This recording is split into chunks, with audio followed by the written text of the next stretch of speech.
This is play breakdown number 2. Let's go ahead and get started. I'm going to go ahead and share screen and show results for this week's play.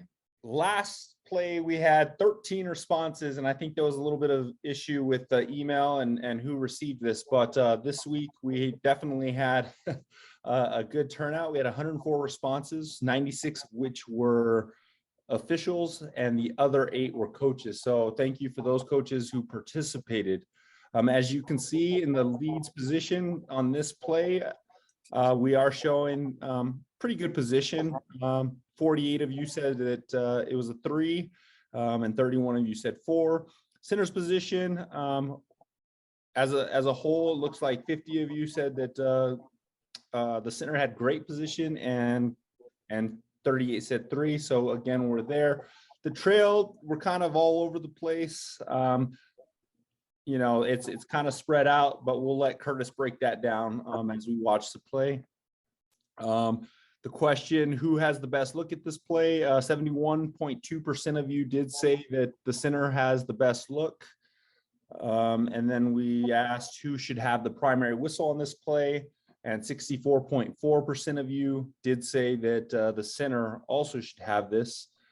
Now, when we got to you make the call, we're almost 50-50 on this play, block or charge. We'll definitely break that down. But as of right now, 51% of you do have a block, and 47% have a trail. So with that, I'll go ahead and share a new screen, and we're going to go ahead and break down the play. And Curtis. Awesome, Nate. I really appreciate the responses and the engagement for this week's play. 100 and some responses, so that's good results and good engagement.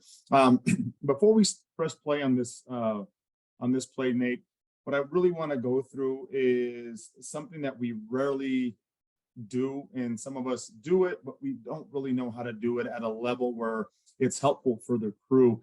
And this play, before we even get started breaking down the positioning and actually the play in itself, is I want to make sure that our crews and our officials have a good pregame before we step on the floor. Whether you've worked with the officials or not, especially I think going forward, there's going to be a lot of new crews that's stepping on the floor. And I want to make sure you guys are having a good pregame to understand plays like this. This is a great play for you guys to discuss, take into the locker room and pull it up on your phones, your iPads, your laptops, and run through it so we know exactly how we're going to conduct the play as far as the mechanics, the court coverage, and things of that nature. So if you don't have a pregame, you can reach out to me. Some officials already have, and I've sent that over. If you need one, please let me know.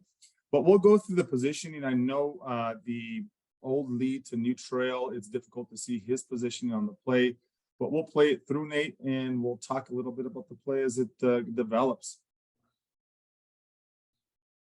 So stop it right there, Nate, really quickly. You'll see our old lead going to new trail. At this point in time, we're big picture mentality. I always talk about this when I do film breakdown, is making sure that we understand where the ball's headed and what defense what defense the white team is in as we progress up into the front court. That's our biggest piece. We want to stay sideline oriented on this play to make sure we see all the players and our partners on this. The other piece to this is going to be our center. You can see our center here engaged. We have a lot of players that is in her primary coverage area as we go from, we call it from tick to tick or the center to center position. We want to make sure that we're engaged on this play and we're seeing the players in its entirety and the movement that's progressing as it moves up the court. So go ahead and play it through, Nate, and I'll let you pause it here. Pause it right there. Okay, one more little tick so I can see that new lead going up. Perfect. Okay, as we're coming up the floor, we always talk about when we break down film and we take a snapshot of a certain play. At this point in time, I'd like to see our center a little bit more engaged on the play, shoulders parallel to the sidelines to see the play in its entirety. I like the positioning of our new lead looking over her shoulder. And we'll touch on that here in a minute because we do talk a little bit about the mechanics and what's in there right now. But I do want to kind of dissect that a little bit more. The new lead official is engaged, can see the play. I don't think he sees it from start I don't see, he sees a little bit of the development, but does not see the entire finish of the play. So as far as the crew in itself, I think they're in good position. And I think the results show that in itself. So Nate, go ahead and play through the play a couple of times, and then I'll dissect a little bit of what I see and how we need to pregame this. We're coming up the floor. We go from front court to back court. Now we have contact. That contact right there is too much not to have a whistle on the play. And we do have 2 whistles on the play, and that comes from our new trail and our new lead official. The issue with this play right now is we cannot see the play start and develop. We may see the finish, but we don't know exactly what the offensive player did. Does the offensive player go to the defender and through the defender? And that's what we have to realize.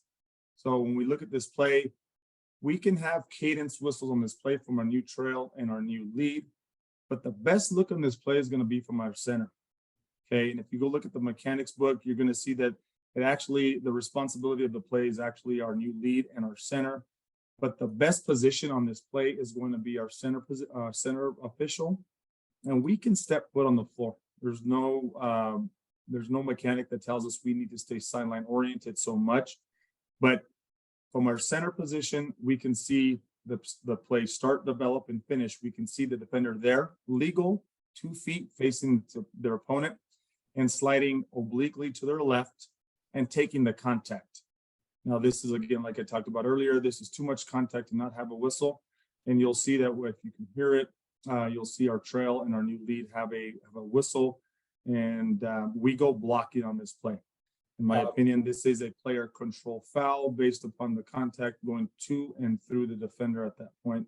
And if you pause it here, if our center official is a little bit more engaged on the play, and again, this is in a perfect scenario, perfect setting, I'd like to see that official at half court so we can see the play, we can see the contact, we can see the to and through on that play. So let me go and reference that legal guarding position rule, and that's going to be Rule 423. Articles 2 and 3, and Article 2 does read to obtain an initial legal guarding position, the guard shall have both feet touching the playing court. The front of the guard's torso shall be facing the opponent. In Article 3, after the initial legal guarding position is obtained, the guard may have one or both feet on the playing court or be airborne, provided he or she has inbound status. The guard is not required to continue facing the opponent. And then the guard may move laterally or obliquely to maintain position, provided it is not towards an opponent when contact occurs. The guard may raise hands or jump within his or her own vertical plane, and the guard may turn or duck to absorb the shock of imminent contact. So that is the rules reference. Real quick, what would you tell an official that might say that this play at center is too far? So at this point in time, and this is where we need to come up the floor and be engaged in the play. And I spoke about this earlier, taking about 2 or 3 steps onto the floor is not a bad idea. Obviously, we need to be aware of the defenders and the offensive players coming up the floor, because you do see the center, they do have offensive player running right in front of them. But at this point in time, this is one, we need to pregame it. We need to know our primary coverage areas. We need to get in our mechanics book to understand where this whistle needs to come from initially. This is a primary coverage area for our center official. So get in the rule book, understand your primary coverage areas, and from there, it'll take away a lot of the gray area, and make sure you pregame this play, because this will catch you off guard.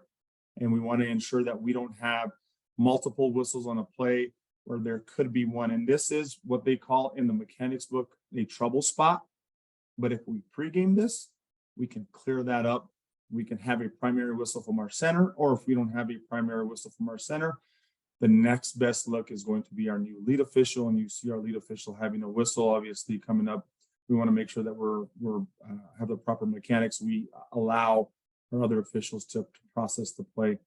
But at this point in time, stay engaged. That's the best thing that I'm going to tell all the referees, is stay engaged, knowing your mechanics and know your primary coverage, and make sure you pregame this play. Awesome. All right. Well, that's play breakdown number 2. We will be sending one out soon, and we hope that we continue to get participation. So thanks, Curtis, for that breakdown. And if you guys have any questions, our contact information is below. Go ahead and reach out to us.